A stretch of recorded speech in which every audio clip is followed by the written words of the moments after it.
அங்கே எல்லாருமே என்ன செய்கிறாங்கன்னா சரியோ தப்போ அதற்கு ஆமாசாமி போடுறாங்க. ஆனால் அந்த உணர்வு இந்த மாநிலத்தில் இல்லையே, இதிலே தான் பிரிஞ்சு. அதே மாதிரி இங்கேருந்து வரவே இல்லை என்பதற்கு நீங்கள் ஏதாச்சும் ஒரு ஆதாரத்தை கொடுங்கன்றேன். தமிழிலிருந்து கன்னடம் வரலன்னு மோடி ஒரு அறிக்கை விட சொல்லுங்களேன். ஏதாவது ஒரு பிரதமர் அறிக்கை விட்டா, நாங்கள் பொய்க்காக உங்களை துணைக்கு அழைக்கவில்லை, நீங்கள்லாம் வந்து எங்களுக்கு வக்காலத்து வாங்க வேண்டும் என்று நாங்கள் பேசவில்லை. அவங்கள நான் குறை சொல்லலை. சரியோ தப்போ என் மாநிலம் எனக்கு முக்கியம், ஆமாசாமி போட்டுருவோன்னு சொல்கிறாங்க. புதிய தலைமுறை நேயர்களுக்கு வணக்கம். மணிரத்னம் இயக்கத்தில் கமலஹாசன் நடிப்பில் வெளியாகிருக்கும் தக் லைஃப் திரைப்படம் தமிழ்நாட்டில் வெளியாகி வெற்றிகரமாக ஓடிக்கொண்டிருக்கிறது. அதே வேளையில் கர்நாடகாவில் இந்த திரைப்படம் வெளியாகாத சூழல் நிலவுகிறது. கன்னட மொழி குறித்து கமலஹாசன் பேசியதற்கு மன்னிப்பு கேட்கும் வரை திரையிட மாட்டோம், அது போன்ற சூழல் தான் அங்கே வந்து நிலவி கொண்டிருக்கு. இந்த நிலையில் மக்கள் நீதி மய்யம் கட்சியின் இளைஞரணி செயலாளரும் கவிஞருமான திரு ஸ்நேகன் அவர்கள் நம்ம கூட இருக்காங்க. அவர்கிட்ட பேசுகிற பல விஷயங்கள் இருக்கும், அங்கே நிகழ்ச்சிக்கலாம். வணக்கம் சார். வணக்கம். அன்பு மன்னிப்பு கேட்காது, அது மாதிரி மன்னிப்பு கேட்க முடியாது போன்ற போஸ்டர்கள்லாம் பார்க்க முடிந்தது. இன்னமும் அதே ஒரு நிலைப்பாட்டோட தான் மக்கள் நீதி மையம் திரு கமலஹாசன் அவர்கள் இருக்காங்களா? கண்டிப்பாக அந்த நிலைப்பாட்டிலேருந்து எந்த மாற்றமும் இல்லை. என்னன்னா, யார் மன்னிப்பு கேட்கணும்? தவறு செய்தவர்கள் தான் மன்னிப்பு கேட்கணும்னா, தவறே நம்ம செய்யலை. பொய் சொன்னவர்கள் அதை வந்து புண்பட்டிருந்தால் யாருக்காவது அந்த பொய்னால் மன்னிப்பு கேட்கலாம். யாரும் மனதையும் புண்படுறது மாதிரி அப்படி ஒரு கடுமையான வார்த்தைகளோ சொற்களோ சொல்லலை. இதில் போய் எப்படி எங்கே இந்த மன்னிப்புங்கிற வார்த்தை எங்கே வந்துச்சுன்னு எங்களுக்கு தெரில. அதனால தான் வந்து நியாயம் நம்ம பக்கம் இருக்குது, ஏன் நம்ம மன்னிப்பு கேட்கணுங்கிறதுல ரொம்ப உறுதியாக இருக்கும் இந்த நிமிஷம் வரைக்கும். அதாவது தமிழ்லேருந்து கன்னடம் வந்தது அப்படின்னு திரு கமலஹாசன் அவர்கள் சொன்ன விஷயம் வந்து எங்கள் மனசை வந்து புண்படுத்தி இருக்கு. நம்ம சகோதர மொழிகள் அப்படின்றதுல எங்களுக்குமே உடன்பாடு இருக்குது. தமிழ் கன்னடம் எல்லாம் ஒன்றா வந்தது அப்படின்ற எங்களுக்கு உடன்பாடு இருக்குது. எப்படி தமிழில் நம்ம இலக்கியங்கள், நம்ம வந்து சங்க இலக்கியங்கள் எப்படி ரெஃபரன்ஸ்லாம் காட்டுறோமோ, அவங்களும் சில ரெஃபரன்ஸ்லாம் காட்டுறாங்க. அப்போதே வந்து இந்த இந்த இந்த விஷயம் வந்து வந்துடுச்சு, அப்போ தமிழ் எங்கே அப்படின்ற மாதிரி அவங்களும் சில கேள்விகளை வந்து எழுப்புறாங்க. அப்படின்னும் போது தமிழ்லேருந்து வந்துடுச்சு, நாங்கள் வந்து இதுக்கு வந்து எங்களுக்கு வருத்தமாக இருக்குது அப்படின்னு அவங்க சொல்கிறாங்க. இந்த விஷயத்தை கன்சிடர் பண்ணுறது அப்படின்றதுக்கு வாய்ப்பு இல்லையா? இல்லை, ஒரு விஷயம் அவங்க தரவுகளை இன்னும் சரியாக வைக்கவே இல்லை. சும்மா பேசுகிறாங்களே ஒழிஞ்சு தரவுகள் எதுவுமே இல்லை. பொதுவாகவே வந்து தமிழுக்கு நம்மளுடைய நிறைய நீலகண்ட சாஸ்திரி மாதிரி பெரிய மொழி ஆய்வாளர்களும் நிறைய வெளிநாட்டு ஆய்வாளர்களும் செஞ்சதில் நமக்கு ஏறத்தாழ 2300 ஆண்டுகளுக்கு முன்பே இலக்கணத்தோடு நம்ம பேச ஆரம்பிச்சிட்டோம், இப்போ எழுத ஆரம்பிச்சிட்டோம்னு சொல்லுது. ஆனால் இவர்களுடைய இலக்கண தொடக்கமே வெறும் 850 ஆண்டுகளுக்கு முன்பு தான். அதை நம்ம முதல்ல புரிஞ்சுக்கிறோம். ரெண்டாவது, அதுக்கான நம்மகிட்ட தரவுகள் எக்கச்சக்கமாக இருக்குது. பல்வேறு மொழி ஆய்வாளர்களுடைய தரவுகள் இருக்குது, பரிபாடல் இருக்குது. கழுகுமலை, நம்ம கழுகுமலைகளுக்கு அதுக்கான ஓவாமலைன்னு சொல்லுவாங்க அந்த கழுகுமலையை, மாங்குளம் அருகில் கல்வெட்டு அதில் இருக்குது. எல்லாத்துக்குமே நமக்கு தரவுகள் ரொம்ப ஸ்ட்ராங்காக இருக்குது. அப்போ என்னன்னா, எல்லாருமே இன்றைக்கி மொழி ஆய்வாளர்களாம் இந்த பேச்சுக்கு பிறகு அவரவர்கள் செய்த ஆய்வுகளை எடுத்து எல்லா இடத்துலையுமே பதிவு பண்ணிட்டு தான் இருக்காங்க. அப்போ என்னென்னா, அருகில் உள்ள மலையாளம் வந்து தமிழை எங்களுக்கு மூத்த மொழியாகவும் தாய்மொழியாகவும் கருதுறோங்கிறாங்க. தெலுங்கர்கள் ஏற்றுக்கொள்கிறார்கள். அப்படி இருக்கும்போது உங்களை ஏற்றுக்கணும்னு கூட நம்ம கட்டாயப்படுத்த இதுலேருந்து வந்ததுன்னு ஆய்வாளர்கள் சொல்கிறாங்க. அப்படிங்கிறத படித்ததை அவர் சொல்கிறார், எனக்கு ஒரு குடும்பம் அங்கே இருக்குது, அப்போ குடும்பமும் பாசமும் ஒன்று போல் மொழியும் ஒன்று தான், இங்கேருந்து தான் எல்லா மொழியுமே பிரிந்து இருக்கிறதாக ஆய்வு சொல்கிறது. அப்படிங்கிறத அது ஒரு ஆய்வு அரங்கமாக இருந்திருந்தால் அதெல்லாம் பேசியிருக்கலாம். போகிற போக்கில் இந்த மொழியிலேருந்து அந்த மொழி வந்துச்சு, அதனால தான் உயிரே உறவே தமிழேன்னு நான் பேசுகிறேங்கிற ஒரு வார்த்தையும் சொல்கிறாரு. இதில் எங்கே வந்து நம்ம வந்து ஒருத்தரை கட்டாயப்படுத்துது? பொதுவாக வந்து நம்ம ஒரு விஷயம் எனக்கு பிடிக்கலைன்னா அது தவறு, அதை ஏற்றுக்க முடியாதுன்னு சொல்லிட்டு அதை கடந்து போகணும். அதுதான் அறிவாளர்களும் அறிஞர்களும் செய்கிற வேலை. அதில் வந்து பல்வேறு சாயம் பூசி பல்வேறு காலகட்டத்தை கொண்டாந்து இணைச்சி எதையோ மனசுக்குள்ளே வச்சுக்கிட்டு அதை ஒரு போராட்டமாக கொண்டு வரதுங்கிறது வேடிக்கையாக இருக்குது. அதுக்கு என்ன சொல்கிறதுன்னு நம்ம தெரில. ஏன்னா அது ஒரு அறியாமையில் செய்கிறாங்களா, தூண்டுதலில் செய்கிறாங்களா, இல்லை இவங்க வந்து ஒரு பிடிவாதத்தில் வந்து இன்னும் நம்ம மேலே வஞ்சத்து இந்த காவேரி பிரச்சனையிலேருந்து அந்த வஞ்சத்திலே இருக்காங்க, அந்த இதிலே இருக்காங்களா அப்படிங்கிறது நமக்கு தெரியல சரியா. இல்லை, ஆரம்பத்தில் காவேரி அதுக்கு பிறகு இருந்த விஷயங்களை தாண்டி கடந்த சில வருடங்களாக அது போன்ற விஷயங்கள்லாம் கொஞ்சம் வந்து மட்டுப்பட்டு இருந்தது. தற்போது மீண்டுமே கூட அந்த போன்ற தமிழ் விரோதமான செயல்பாடுகள் அப்படின்றது, தமிழர்கள் விரோதமான செயல்பாடுகள்ன்றது அங்கே ஆரம்பிச்சிருக்கு. இதில் சில அரசியல் பார்வையாளர்கள் என்ன கருத்தை முன்வைக்கிறாங்கன்னா, சமீபத்தில் தான் கர்நாடகாவில் வந்து இந்திக்கு எதிரான ஒரு மனநிலை, இந்திய ஆதிக்கத்திற்கு எதிரான ஒரு மனநிலை அப்படின்றது வந்துட்டு இருக்கு. இந்த நேரத்தில் இந்த விஷயம் வந்து அதை தமிழுக்கு எதிராக அது ரொம்ப சரியா, அதுதான் நாங்களும் அதுதான் பேசிட்டு இருக்கோம். நீங்கள் சொல்றது ரொம்ப சரியான கூற்று. என்னன்னு கேட்டிங்கன்னா, இந்திக்கு எதிர்ப்பு இப்போ தெரிவிக்க ஆரம்பிச்சிருக்காங்க. ஏன்னா கொஞ்ச காலத்துக்கு முன்னாடி கொஞ்சம் ஒரு உண்மையை அவங்க உண்மையா பொய்யான்னு நமக்கு தெரியாத ஏற்றுக்கிட்டாங்க. என்னன்னா அமித்ஷா அவர்கள் நினைக்கிறேன், நினைவு இருந்தால் சரியா இருக்கும்னு நினைக்கிறேன், அவர் தான் வந்து சமஸ்கிருதத்தில் தான் எல்லா மொழியும் தோன்றியது அப்படின்னாங்க. அன்றைக்கு அமைதியாக இருந்தவர்கள், சரிங்களா? அப்போ அதை எதிர்க்க அவங்களுக்கு முடியல. அதுக்கப்புறம் ஏதோ ஒரு விழிப்புணர்வு வந்து எல்லாருமே வந்து என்ன செஞ்சாங்க, இந்திய எதிர்ப்புன்னு வந்தாங்க. இந்திய எதிர்ப்பு இன்னைக்கு வந்து உண்மையிலே சொல்ல போனால் பெரும் அதிர்வுகளை உண்டு பண்ணும் பொழுது இதை ஒரு காரணமாக வச்சு அதை திசை திருப்பி தமிழ் எதிர்ப்பாக பாரதிய ஜனதா தான் வந்து இந்த அரசியலை அப்படி தொடக்கி விட்டுருக்கு அப்படிங்கிறது தான் அரசியல் ஆய்வாளர்களும் அந்த கூற்றில் தான் இன்னைக்கு பதிலளிச்சிட்டு இருக்கிறாங்க. அது உண்மையாகத்தான் இருக்கிறது. காரணம் அப்படி இருந்த வாசி தான் இங்கே வந்து எனக்கு பெரிய ஆச்சரியமே தமிழிசை அக்கா வந்து மன்னிப்பு கேட்டால் என்ன குறைந்து போவாங்களாங்கிறது அவரு சொல்லியிருக்காரு. இவர்கள் எனக்கு ஆச்சரியமாக இருக்கிறது. என்னன்னு கேட்டிங்கன்னா, என்ன தப்பு செஞ்சாருன்னு சொல்லிட்டு சொல்லுங்களேன். பிரிவினைவாதம் அப்படின்னு சொல்றாங்க. இல்லை, அவங்க தான் பிரிவினைவாதம் பண்றாங்க. அவங்க நாங்கள் சொல்றது அது மொழியின் பெயரால் ஒரு அரசியலை உள்ள கொண்டு வந்து நீங்க பிரிவினைவாதத்தை பண்றீங்க. அப்படி இல்லைன்னா ஒருவேளை இங்க உள்ள உணர்ந்தவர்கள் அண்ணன் நயினா நாகேந்திரன் அவர்களோ அல்லது அக்கா தமிழிசை அவர்களோ தமிழ்லேருந்து வரலைங்கிறதுக்கான ஆதாரத்தை இவர்களாவது கொடுக்கலாம்ல. அவர்கள் தான் ஆதாரத்தை எடுக்கிற அளவுக்கு அவர்களுக்கு அவகாசமும் இல்லை, பொறுமையும் இல்லை என்றால் இவர்கள் கொடுக்கலாமே. அப்படி யாரையாவது ஒருமையில் பேசினாரா, இல்லை தகாத வார்த்தையில் ஒவ்வாத வார்த்தையில் பேசினாரா? இது என்ன கடந்து போகும்போது ஒரு உறவை சொல்லும்போது அன்பின் அடிப்படையில் எங்கேயோ படித்த விஷயத்தை ஆய்வு அறிக்கைகள் சொன்ன விஷயத்தை அதை வெளிப்படுத்திட்டு போகிறாரு. இதற்கு போய் நீங்கள் எப்படி வந்து மன்னிப்பு கேட்டால் தவறு இல்லைன்னு சொல்கிறீங்கன்னா, நான் தெரியாமல் கேட்குறேன், உங்களுக்கு மாநிலத்தின் மீதும் இந்த மாநில மக்களின் மீதும் இந்த மாநில மக்களுடைய வாழ்வாதாரத்தின் மீதும் இந்த மாநில மொழியின் மீதும் உங்களுக்கு பற்று இருந்தால் கண்மூடித்தனமாக ஒருவருக்கு தாரை வார்த்து கொடுக்கும் நோக்கத்தோடு மன்னிப்பு கேட்டால் தவறில்லை என்று சொல்வீர்களா அப்படிங்கிறத கேள்வி. இப்போ பார்த்தீங்கன்னா, இங்கேயும் காங்கிரஸ் இருக்குது, அங்கேயும் காங்கிரஸ் இருக்குது. ஆனால் இந்த எல்லா காங்கிரஸுக்குமே ஒரு கனெக்டிவிட்டி இருந்தாலும் தான் மாநிலத்தில் தான் நிலை பெற்றிருக்கணும், தான் மாநில மொழியையும் தான் மாநில மக்களுடைய உணர்வுகளையும் புரிந்து கொள்ளணும்னு அங்கே எல்லாருமே என்ன செய்கிறாங்கன்னா, சரியோ தப்போ அதற்கு ஆமாசாமி போடுறாங்க. ஆனால் அந்த உணர்வு இந்த மாநிலத்தில் இல்லையே. நான் என்ன சொன்ன, கச்சை விடுங்க, எல்லாத்தையும் விடுங்க. மனிதாபிமானமாக நீங்கள் அம்மா என்று பேசி இன்றைக்கு தாய்மொழியாக ஏற்றுக்கொள்கிற ஒரு தமிழை நியாயம் இருக்கும் பொழுதும் அதில் உள்ள விஷயங்களை ஒருத்தர் தவறாக சொல்லிவிட்டார் என்று சும்மா இது விவாதங்களை தொடங்கி இன்னைக்கு திசை திருப்பிட்டு இருந்த பிரச்சனைக்கு நீங்கள் ஒத்து போகிறது இந்த மாநிலத்தின் விரோதிகளாக உங்களை பார்க்க வேண்டிய சூழலுக்கு இருக்குது. அப்போ இந்த மொழி உங்களுக்கு வேண்டாமா? இந்த மொழியில் தானே நீங்கள் எல்லாத்தையும் இந்த வாழ்வாதாரத்தை நடத்திக்கிட்டு இருக்கீங்க. இந்த மக்களோட உணர்வுகள் உங்களுக்கும் தெரியலையா? இங்கே தானே நம்ம தண்ணி குடிக்கிறோம், இங்கே தானே காற்று சுவாசிக்கிறோம், இங்கே தானே உணவு சாப்பிட்றோம். அப்போ நான் என்ன சொன்னால், பொய்க்கு துணை வாங்கல் என்று உங்களை அழைக்கவில்லை. உண்மைக்கு புறம்பாக இந்த மாநிலத்திலிருந்து மாநில விரோத செயல்கள் இறங்குவதாக தோன்றுகிறது. அதுதான் பிரச்சனை. அவங்க என்ன குற்றச்சாட்டுகள் முன்வைக்கிறாங்கன்னா, கமலஹாசன் அவர்கள் திமுகவோட அரசியலுக்காக இது போன்று செயல்படுறாரு அப்படின்னு ஒரு குற்றச்சாட்டுகளை முன்வைக்கிறாங்க. திமுகவுடைய அரசியலுக்காக நாங்கள் செயல்படுகிறோம் இருந்தால் முதல்ல நாங்கள் சொல்லி முடிச்சோன்னே திமுக தான் வரிஞ்சு கட்டிக்கிட்டு களத்தில் இறங்கியிருக்கணும். அவர்கள் நினைக்கிறாங்க இது ஒரு பெரும் பணம் கொட்டி செய்கிற ஒரு தொழில், இது கலைஞர்களுக்கும் ரசிகர்களுக்கும் இடையே உள்ள உறவை புதுப்பித்து கொண்டு தமிழுடைய பண்பாட்டையும் கலாச்சாரத்தையும் திரையில் நம்ம வளர்க்கிறதுக்கான ஒரு பெரிய பாதையாக இருக்குது. இதில் நாமளும் உள்ளே போயிட்டோம் நினச்சா இதை வந்து வேறு மாதிரி திசை திருப்பி இதில் பணம் போட்ட முதலாளிகளும் இதில் வந்து நடித்த கலைஞர்களும் பார்க்க வேண்டிய ரசிகர்களுடைய மனது பல்வேறு காலகட்டங்களில் பல்வேறு விதமாக இணைஞ்சு ஒற்றுமையாக போயிட்டுருக்கிற இவர்களை புண்படுத்தி விடக்கூடாது. இதை அவர்கள்தான் அரசியலாக ஆக்குகிறார்கள், அதை நாமளும் அதுக்கு வலு சேர்த்துடக்கூடாதுன்னு அவங்க அமைதியாக இருக்காங்க. அப்படி நாங்கள் திமுகவுக்காகத்தான் இதை பேசணும்னா திமுக நேரம் பேசியிருக்கணுமே. அவங்களுக்கு தெரியும் கண்டிப்பாக இதை வந்து வேணும்னே அரசியலாக்குறாங்க, இதனாலே எந்த பாதிப்பும் படத்துக்கு வந்துடக்கூடாது, இதை பெருசு பண்ணாதீங்க, கடந்து போயிட ஆரம்பிச்சிருவங்கன்னு நினச்சிட்டு அவங்க இருக்கலாம். அவ்வளோதானே தவிர யாருக்காக வேண்டியும் நம்மவர் பேச வேண்டிய அவசியம் இல்லை.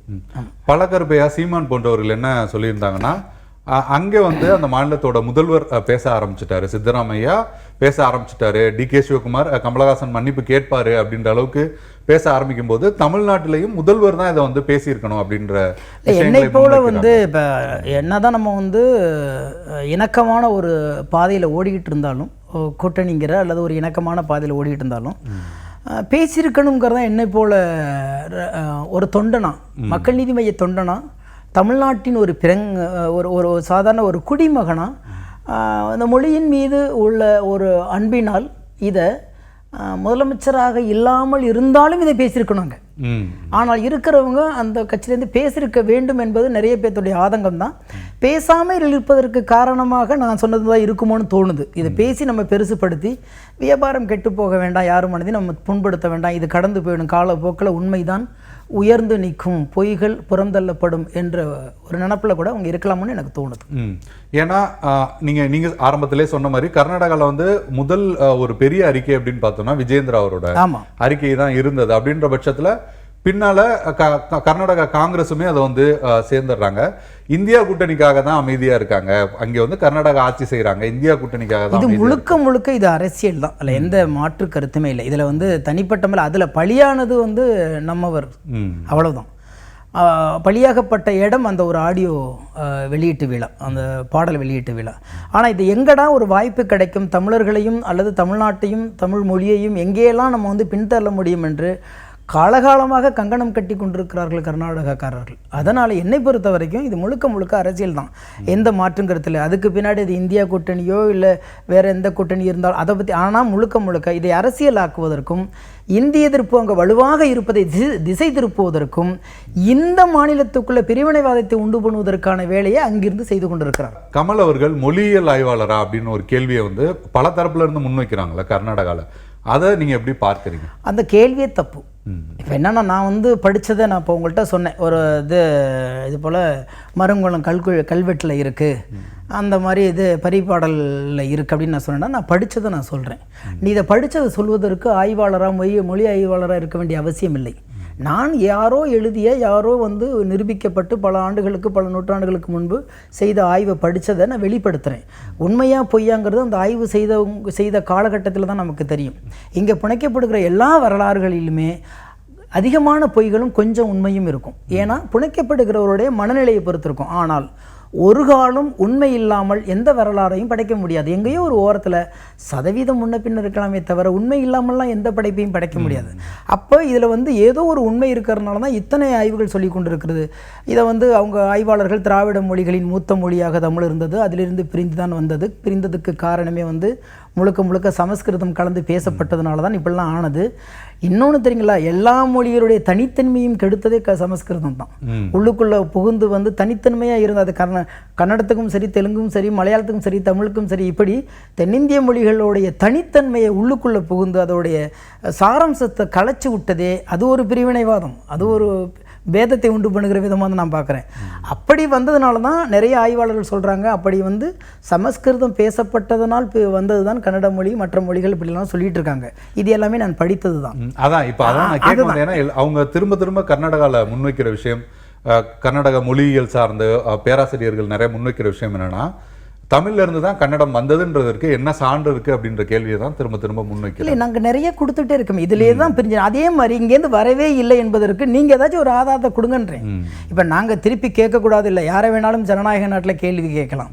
இப்போ வந்து இப்போ நீதிபதி என்ன சொல்கிறாரு, இவர் என்ன ஆய்வாளராக கேட்டுக்காரு. அப்போ நாங்கள் திருப்பி அவர் அதே கேள்வி கேட்டால் என்ன ஆகும்? அதாவது கண்ணால் காண்பதும் போய், காதால் கேட்பதும் போய், தீர விசாரிப்பதும் போய், சம்பந்தப்பட்டவர்களுக்கு தான் இப்போதான் தெரியும். ஏன்னா அங்கே விசாரணை கூட பொய் சாட்சிகள் அதிகமாகி கொண்டிருக்கிற காலகட்டத்தில் அப்போ எந்த ஆய்வின் அடிப்படையில் இந்த தீர்ப்பை வழங்கினீர்கள் நீதியரசரே என்று கேட்கலாம் இல்லையா? நம்ம எந்த அடிப்படை, எங்களால் புண்பட்டவர்கள் யார்கள் என்று அவங்கள கேட்கலாம்ல. ஜனநாயக நாடு தானே, ஒரு சாதாரண குடிமகனாக நம்ம கேட்கலாம் இல்லையா? அப்போ இதெல்லாம் வந்து விதண்டாவாதமான கேள்வியாகத்தான் நான் பார்க்குறேன். அதில் மேல்முறையீடு உச்சநீதிமன்றத்துக்கு போகிறது, அது போன்ற ஏதாவது செயல்பாடுகள் இல்லை? அதை பற்றி இன்னைக்கு தான் படம் ரிலீஸ் ஆகிருக்கு. அதனால் வேண்டி மேற்கொண்டு அதை பற்றி மறுபடியும் கர்நாடகத்தில் வேண்டான்னு ஒதுக்கிட்டு போயிடுறாங்களா, இல்லை மேல்முறையீடு போடுறாங்களா, மறுபடி இப்போ அங்கே உள்ள சம்மேளனம் கூப்பிட்டுருக்காங்க, திரைப்பட சம்மேளனம் கூப்பிட்டுருக்காங்க. ஆனால் அவர்களும் இந்த மன்னிப்புங்கிற விஷயத்த சொல்லியிருக்காங்க. எங்களை பொறுத்த வரைக்கும் அவர் மன்னிப்பு கேட்க மாட்டார் என்ற நம்பிக்கை இருக்கிறது, அழுத்தமான நம்பிக்கை இருக்கிறது. ஏன்னா பணத்துக்காக ஒருபோதும் மண்டியிட மாட்டார் அப்படிங்கிற எண்ணம் எங்களுக்கு எப்போதுமே இருக்கிறது. இந்த வியாபாரம் கெட்டு போயிடுமே அப்படிங்கிறதுனால அந்த மன்னிப்புங்கிற வார்த்தையை சொல்ல மாட்டார். ரெண்டாவது, அது கேட்க வேண்டிய அவசியம் என்ன இருக்குன்னு தெரியல. அப்போ இந்த நாட்டில் மட்டும்தான் தவறு செய்யாதவர்கள், தவறு செய்தவர்களிடம் போய் மன்னிப்பு கேட்க வேண்டிய எழுதப்படாத நீதி இருக்கிறதா என்ன தெரியல எங்களுக்கு. யார் குற்றவாளியோ, யார் தவறு செய்தார்களோ, யார் வந்து இன்னும் சொல்ல போனால் அவர்கள்தான் தமிழ்நாட்டில் உள்ள ஏராளமான தமிழ் அவர்களுடைய மனதை புண்படுத்தி இருக்கிறார்கள். தமிழ் மொழியை அசிங்கப்படுத்தி இருக்கிறார்கள், பின்னோக்கி தள்ளுகிறார்கள். நான் சொல்கிறது சும்மா 2300 ஆண்டுகளுக்கு முன்னாடி இலக்கணம் வந்துச்சு. ஆனால் இப்போ கீழடி அதெல்லாம் தோண்ட 5000 ஆண்டுகளை தாண்டி பின்னோக்கி ஓடிக்கொண்டே இருக்கிறது. இன்னும் சொல்ல போனால் அத்தனை ஆய்வுகள், அந்த ஆய்வுகளையும் நிறுத்தி வைத்திருப்பதும் நீங்கள் தான். மறுபடியும் இங்கே உள்ள ஆய்வுகள் எல்லாம் தொடங்கும் போது பார்த்தா உலகத்திலேயே இருக்கிற எல்லா மொழிகளுடைய தாய்மொழியாக தமிழ் இருக்கும் என்பதற்கான எல்லா சாத்தியக்கூறுகளும் இங்கே தென்பட்டுக்கிட்டே இருக்கு. இப்போ கூட சொல்கிறோம், ஆமாம் நீங்கள் ஒத்துக்கணும்லாம் நாங்கள் சொல்லலை, நாங்கள் படித்ததை சொல்கிறோம், பிடிச்சிருந்தா எடுத்துக்கோங்க, இல்லைன்னா விட்டுட்டு போங்க. இதையும் உங்கள் யாரோடைய கட்டாயத்தில் அல்லது யாரோடைய நெருக்கடியில் எதில் இதெல்லாம் பேசி இதை அரசியலாக்குறீங்கன்னு தான் எங்களுக்கு தெரியல. நான் பாஜக மீது முன்வைக்கப்படுற விமர்சனத்துக்கு அவங்க என்ன பதில் சொல்கிறாங்கன்னா, பிரதமர் மோடி தான் எல்லா இடத்துலையும் போய் தமிழ் வந்து தொன்மையான மொழி அப்படின்லாம் பேசிகிட்டு இருக்காரு, எல்லா இடத்துலையுமே நாங்கள் அதை கொண்டு போய் சேர்த்துட்டு தான் இருக்கோம், எங்களை எப்படி குற்றம் சுமத்தலாம் அப்படின்னு கேட்குறேன். இல்லை, அதே மோடியை சொல்லுங்களேன். இல்லை, தமிழ் வந்து தமிழிலிருந்து கன்னடம் வரலன்னு மோடி ஒரு அறிக்கை விட சொல்லுங்களேன். ஏதாவது ஒரு பிரதமர் அறிக்கை விட்டால் அதில் ஏதாச்சும் ஒரு தரவுகளோடு தானே விடணும். இப்போ நாங்கள்லாம் சொல்கிற தரவுகள் பொய்யா இருக்கலாம். ரொம்ப தொன்மையான மொழி தமிழ்னு அவர் தான் சொல்கிறார், நாங்கள் அதை மறுக்கவில்லை. எல்லா இடத்துலையும் திருக்குறள் சொல்கிறார், நாங்கள் மறுக்கவில்லை. எல்லா இடத்துலையும் யாதும் ஊரே யாவரும் கேளீர் என்று சொல்கிறார், நாங்கள் மறுக்கவில்லை. அப்படி உள்ளவர் இவ்வளோ பிரச்சனைக்கு இப்போ வந்து மாநிலங்களுக்கான பிரச்சனையாக இது மாறிக்கொண்டு இருக்கிறது. ஒரு மாநிலத்துக்குள் பிரச்சனையாக இருந்தால் நம்ம முதலமைச்சரை குற்றம் சொல்வது மாதிரி சில மாநிலங்களுக்கு இடையான பிரச்சனைக்கு பிரதமரை தான் ஆட வேண்டியிருக்கிறது. அப்படி தொன்மையான மொழி என்று சொன்ன அதே பிரதமர், ஆமாம் தமிழிலிருந்து கன்னடம் பிறக்கவில்லை, அதற்கான ஆதாரம் இது என்று சொல்லுங்களேன் அந்த கட்சிக்காரங்களையே. அது உண்மையாக இருந்தால் ஏற்றுக்கொள்ள போகிறோம், அவ்வளவுதானே.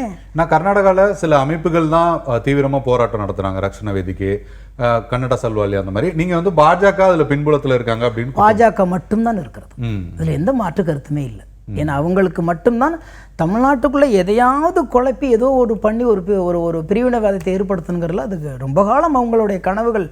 இந்தியாவில் உள்ள எல்லாம் அநேக மாநிலங்களில் பழிக்கிறது, தமிழ்நாட்டில் மட்டும் பழிக்க மாட்டேங்குதே அப்படிங்கிற ஒரு பெரிய ஆதங்கம் இருக்குது. அதுக்கு எப்பெல்லாம் வாய்ப்பு கிடைக்குதோ செய்து கொண்டு இருக்கிறாங்க. ஏன்னா காங்கிரஸ் தலைவர்களுமே வந்து அதை சொல்லியிருக்காங்கல்ல கமல். இல்லை, அவங்க வந்து உண்மையிலே அந்த மாநிலத்துக்கு உண்மையாக இருக்காங்க, அவங்களாம் நான் குறை சொல்லலை. சரியோ தப்போ என் மாநிலம் எனக்கு முக்கியம், ஆமாசாமி போட்டுருவோன்னு சொல்கிறாங்க. ஆனால் அந்த உணர்வு இங்கே உள்ளவர்களுக்கு இல்லைங்கிற வருத்தம் இருக்கிறது எங்களுக்கு. கச்சை மீறி, அரசியலை மீறி ஒரு மொழியை பாருங்கள், ஒரு மாநிலத்துக்கான அடையாளமாக இருக்கிற மொழி, அந்த மொழியை பேசுகிற மக்களுடைய உணர்வு, அந்த மக்களுடைய கலாச்சாரம், இதற்கெல்லாம் நீங்கள் விரோதமாக அமைதியாக இருப்பவர்கள் எல்லாமே மாநிலத்துக்கும் மாநில மொழிக்கும் மாநில மக்களுக்கும் விரோதிகளாக செயல்படுகிறார்கள். இப்போ நாம் தமிழர் போன்ற தமிழ் தேசியம் சார்ந்த அமைப்புகள் வந்து இதைத்தான் நாங்கள் ஆரம்பத்துலேருந்து சொல்லிகிட்டே இருக்கோம், நம்ம வந்து நம்ம தான் ஒற்றுமை அப்படின்னு சொல்கிறோம், அவங்க வந்து அப்படி நம்மளை நினைக்கிறது இல்லை அப்படின்ற விஷயங்களை முன்வைக்கிறாங்க. மக்கள் நீதி மையத்தோட பாலிசியுமே என்னென்னா தென்னிந்திய மாநிலங்கள் ஒற்றுமை அப்படின்றத ரொம்ப தீவிரமாக பேசுகிற, இல்லை தீவிரமாக அந்த சிந்தனை உள்ள ஒரு இயக்கமாக தான் இருக்குது. இப்போ அவங்க வந்து இது போன்ற கேள்விகளை எழுப்புறாங்களே, இதுக்காக தான் நாங்கள் சொன்னோம், தமிழ் தேசியம் தமிழ்நாடு சார்ந்து இதுக்காக தான் நாங்கள் பேசுகிறோம். அவங்க இது எல்லாத்துக்குமே கருத்து உரிமை இருக்கிறது நியாயமாக கூட அவங்களுக்கு தோணலாம், அதை நாங்கள் மறுக்கல, உண்மைதான். ஏன்னா சில விஷயங்களில் நம்ம ஒத்துமையாக இருக்கணுங்கிறது. ஆனால் எந்த மாநிலமும் ஒற்றுமையாக இருந்துடக்கூடாதுன்னு ரொம்ப கண்காணிப்பாக இருக்கிறாங்களே ஒன்றியம், அது ஒன்று இருக்கு இல்லையா. மாநிலத்துக்கு மாநிலம் ஒற்றுமையாக இருந்துடவே கூடாது, அப்போ தான் நம்ம வந்து அங்கங்கே உட்காந்து வேட்டையாடலாம்ங்கிற எண்ணத்தோடு இருக்காங்க இல்லையா. அதனால் வேண்டி நம்ம வந்து அவர்களுடைய உணர்வுகள் இதையெல்லாம் பின்னாடி வரும் என்று தெரிந்து முன்னாடி சொல்லியிருக்கிறார்கள் என்பது உண்மையிலே ஏற்றுக்கொள்ள வேண்டியதாக தான் இருக்கிறது. ஏன்னா இந்த மாநிலத்துக்குள் ஏகப்பட்ட கட்சிகள் இருக்கிறது, கூட்டணியில் இருக்கிறாங்க, எதிர்கட்சியில் இருக்காங்க, எல்லாமே இருக்காங்க. நாங்கள் பொய்க்காக உங்களை துணைக்கு அழைக்கவில்லை, நீங்கள்லாம் வந்து எங்களுக்கு வக்காலத்து வாங்க வேண்டும் என்று நாங்கள் பேசவில்லை. நீங்கள் பேசிய மொழி, நீங்கள் பார்க்குற கலாச்சாரம், நீங்கள் வாழ்கிற கலாச்சாரம், நீங்கள் இருக்கிற மண், இந்த மண்ணுக்கு நன்றியோடு இருங்கள் என்று சொல்கிறோம். ஓகே, இப்போ ராஜ்யசபா அந்த இடம் வந்து ஒதுக்கப்பட்டிருக்கு. ஒரு புறம் வந்து வாழ்த்துக்கள் பாராட்டு வந்துட்டு இருக்கு, மறுபுறம் வந்து திமுகவை இன்னும் சொல்ல போனால் குடும்ப அரசியலை எதிர்த்து தான் வந்து அரசியல் கட்சி வந்து தொடங்கி கடுமையான விமர்சனங்களை முன்வைத்தார் கமல். தற்போது வந்து திமுகலே ராஜ்யசபா உறுப்பினராக போகிறது விமர்சனத்துக்குள்ளே இருக்குல்ல, அதை எப்படி பார்க்குறது? இல்லை, அரசியலுக்குன்னு வந்ததுக்கு பிறகு விமர்சனங்களாக இருக்கட்டும் அல்லது வந்து நம்மளை பற்றியான அந்த கருத்தியல் இருக்கட்டும், நம்ம அதை சில நேரத்தில் கடந்து போக வேண்டி இருக்கிறது. காரணம் என்னன்னு கேட்டிங்கன்னா, நாம் எடுக்கிற முடிவு எல்லா நேரத்துலையும் சரியாக இருக்கும் அப்படின்லாம் இல்லை, சில நேரத்தில் வளைந்து கொடுக்க வேண்டியிருக்குது. நாங்கள் அந்த முடிவை எடுத்ததுக்கு காரணமே மாநில நலன் கருதி, மாநில உரிமை நலன் கருதி, தன்மான நலன் கருதி. ஒரு மாநிலத்துக்குள் இருக்கிற பிரச்சனையை சரி செய்யலாம் என்று வந்த நமக்கு வந்த பிறகு அங்கு அடித்த பெரும் மழையே மாநிலமே பறிப்போகிற நிலைமை வருகிறது. அப்போ இந்த நேரத்தில் உள்ளுக்குள் இருக்கிற பகையை நாம் பிடித்து கொண்டு இருந்தோம் என்றால் நாமும் சேர்ந்து பறிபோய் விடுவோம். முதல்ல இந்த மாநிலத்தை காப்பாற்ற வேண்டியிருக்கிறது, உரிமையை காப்பாற்ற வேண்டியிருக்கிறது. அதற்கு ஒரு ஒட்டுமொத்தமாக மாநிலம் வெற்றி பெற வேண்டியிருக்கிறது. அந்த வெற்றிக்கு நம்மளுடைய சேர்ப்பும் நம்மளுடைய கையும் பெரும் ஆதரவாக இருக்குங்கிறதுனால தான் அந்த முடிவு எடுத்தது. அது காலப்போக்கில் தலைவர் என்ன முடிவு எடுக்கிறாருன்னு பார்க்கலாம். ஆனால் எண்ணங்களை பொறுத்த வரைக்கும் இந்த மாநிலங்களவைங்கிறது கண்டிப்பாக இதுவரைக்கும் இந்த மாதிரி நியமன எம்பிக்களாக போனவர்கள் செயல்பாடுகளை பற்றி நம்ம குறை சொல்வதோ நிறை சொல்வதோ அல்ல. ஆனால் கண்டிப்பாக ஏதோ ஒரு மிகப்பெரிய அதிர்வலையை உண்டு பண்ணும் என்ற நம்பிக்கை எங்கள் கட்சியில் மட்டுமே இல்லை, எல்லா கட்சியிலுமே இருக்கிறது. நிறைய ஊடகங்கள் உங்களை மாதிரி ஊடகங்கள் சொல்லியிருக்கிறார்கள், மிக தகுதியான ஒரு மனிதரை நம்ம அனுப்புகிறோம் மாநிலங்களவைக்குன்னு சொல்லியிருக்கிறாங்க. அதற்கான வினை அங்கு கண்டிப்பாக நடக்கும்னு நினைக்கிறேன். 2026 சட்டமன்ற தேர்தலையும் மக்கள் நீதி மய்யம் திமுக கூட்டணியிலே தொடருவாங்க அப்படின்னு எடுத்துக்கலாமா? அது தலைமை தான் முடிவு எடுக்கணும். இது நம்ம இந்த மாநிலங்களவை சென்ற தேர்தலுக்காக போடப்பட்ட ஒப்பந்தம். வர தேர்தலில் இருக்கா இல்லையா அப்படிங்கிறது தலைவரும் தலைமையும் தான் முடிவு எடுக்கணும். அது இப்போ நான் சொல்ல முடியாது.